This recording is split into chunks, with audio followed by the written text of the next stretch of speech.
কি হয়েছে? প্যান্ট নেমে যাচ্ছে? আরে বেচারি, কালকে তুমি বের করতে গেছিলা? ও, অটোতে করে? আর ট্রেনে চড়োনি তো? বাসে চড়েছো? কোথায় বাসে চললাম আমরা? ট্রেনে চললাম তো।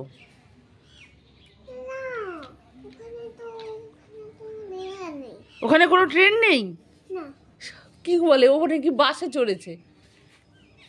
মাথা খারাপ হয়ে গেল নাকি? ওখানে বাসগুলো দাঁড়িয়ে ছিল, তুমি জিজ্ঞেস করলে আমি বললাম ওগুলো বাস গাড়ি। বাসে চললাম কখন আমরা? ওই দেখো মুখ ঢুকে খাবে কিন্তু।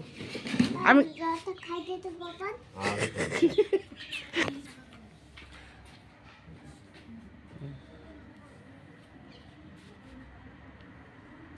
কীর্তিকাণ্ড। তো গুড মর্নিং, শুভ সকাল বন্ধুরা, সবাই কেমন আছেন? আর আমি তো কাজকর্ম সেরে এইমাত্র এসে বসলাম সবে। হাত পা পুরো কনকন করছে, ডান পাশ এক সাইড পুরো ব্যথা। কালকে বেড়াতে গিয়ে চা খাবো, চা খেতে বসেছি রোদ দুটো। মেয়ের কথা শুনে হাসতে হাসতে পেট ব্যথা হয়ে যাচ্ছে। বসো আগে।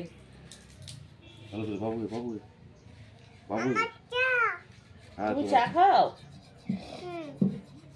বিস্কুট খাও, বিস্কুট আর একটু জল খাও। কি ব্রাশ করছিস তুই? ওই জন্য তো ব্রাশগুলো থাকলে যায় পুরো। কি শব্দ বাবারে বাবা। তো বন্ধুরা, ভাত হয়ে গেছে, এখানে জল গরম চলছে, ছেলে মেয়ে চান করবে। আর দেখো এক গামলা জামা কাপড় ভেজানো, মশলা করবো আজকেও, বাইরে রান্না হবে শিল পাতা। আর সকালেও অনেক টুকটাক কাছাকাছি হয়েছে, যার জন্য আমি ভিডিও করতে পারিনি। আর রান্না হবে এখানে মাংস টাংস ধুয়ে সব মেখে রেখেছি, আরও কিছু মশলা করতে হবে। আজকে কিছু করবো না, মাংস আর ভাত হবে। রোদ্দুর পড়ছে মুখে। দেখো মাংস ধুয়ে মেখে রেখেছি, রেডি করে রেখেছি। পেঁয়াজ টেয়াজগুলো ছাড়ানো আছে, এগুলো কাটবো আর একটু বাটবো।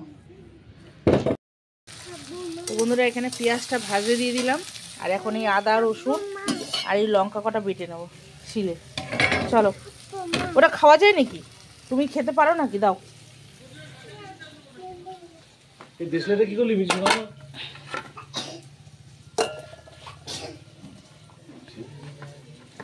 আমি এরকম টাইপের। তো বন্ধুরা, এখানে পেঁয়াজটা ভেজে এর মধ্যে টমেটো আর লঙ্কা বাটা আদা বাটা দিয়ে দিয়েছে, আর রসুনটা বাটা হয়নি বলে তখন দিইনি। আর আজকে সব তাড়াহুড়োই রান্না হচ্ছে। সকাল থেকে জামা কাপড় ধোয়া কাচাতেই চলে গেছে, তারপর মেয়েটারও শরীরটা ঠিক না। হতে পারে। হ্যাঁ হ্যাঁ। তো বন্ধুরা, মশলা কষানো হয়ে গেছে, মাংসটা দিয়ে দেবো। মেয়েটার পেটটা ঠিক নেই, মেয়েটা পটি করছে খালি সকাল থেকে। কালকে দিব্যি ঠিক ছিল, অনেক হুড়োহুড়ি করলো, সব কিছুই করলো।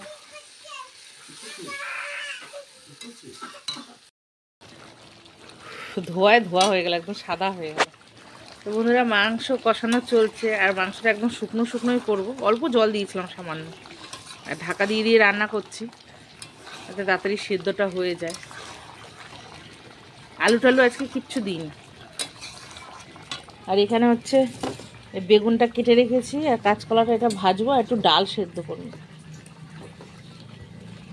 আচ্ছা, তো বন্ধুরা, মাংসটা হয়ে গেছে, নামাবো।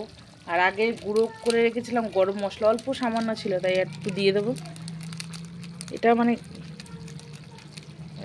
আর দিলাম না। মাংসটা দেখে তো মনে হচ্ছে দারুণ হবে খেতে।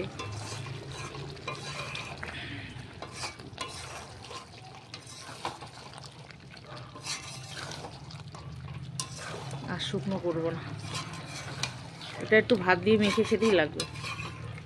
ওদিকে ডাল বসিয়ে দিয়েছি।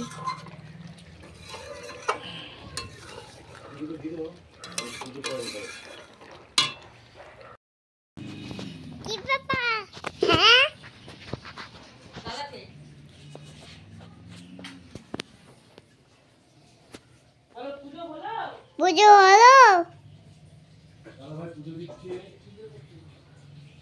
হ্যাঁ, কি বাবা?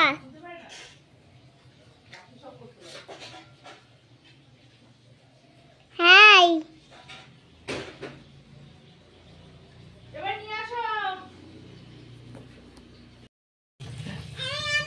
বেগুন ভাজবো, তেল দিয়ে দিলাম।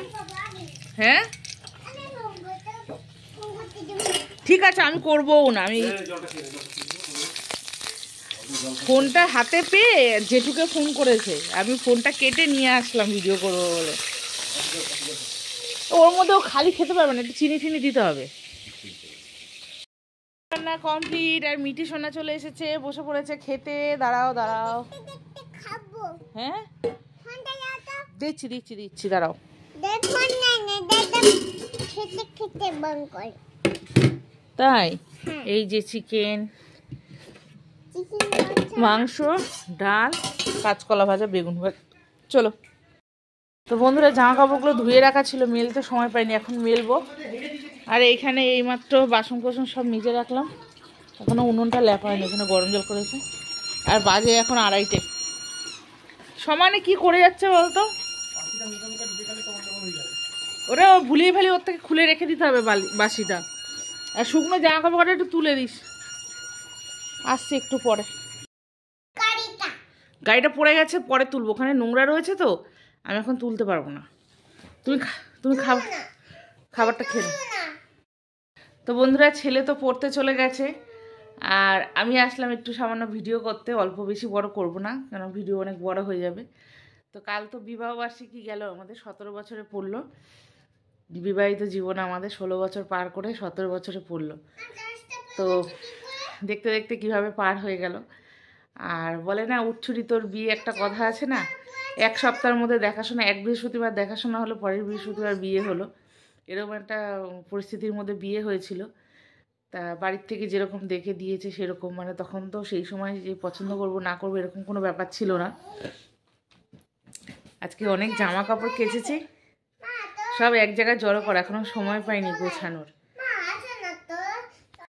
তো সারাদিন খুব আনন্দই কেটেছে। কালকে মায়াপুরে গিয়েছিলাম বেড়াতে, একটু মাকে নিয়ে গেছিলাম। আর মায়ের তো কোথাও যাওয়া হয় না, আর মা এই নিয়ে 2বার আমাদের সাথে গেল, একবার তারাপীঠে গেল আর একবার হচ্ছে মায়াপুরে। মা আজ পর্যন্ত কোথাও বাড়ি ছাড়া কোনো জায়গায় যায়নি, আর আগে সেরকম সুযোগ হয়নি মাকে নিয়ে যাওয়ার। এখন তো মা ঝাড়া হাত পা, মানে ভাইও নেই, বোনের বিয়ে হয়ে গেছে, বাড়িতে বাবা মা একাই থাকে।